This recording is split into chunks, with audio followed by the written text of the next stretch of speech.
आधी आधी रातिया में देखली सपनवा रे जान देखली सपनवा रे जान शिव गुरु अइले मोरे अंगनवा रे जान शिव गुरु अइले मोरे अंगनवा रे जान।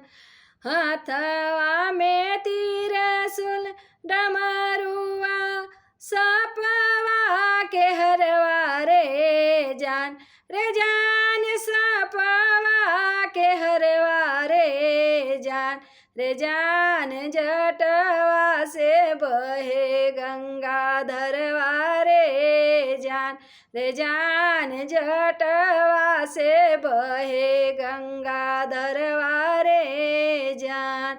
आधी आधी रातिया में देखली सपनवा रे जान देखली सपनवा रे जान शिव गुरु अइले हमरे अंगनवा रे जान।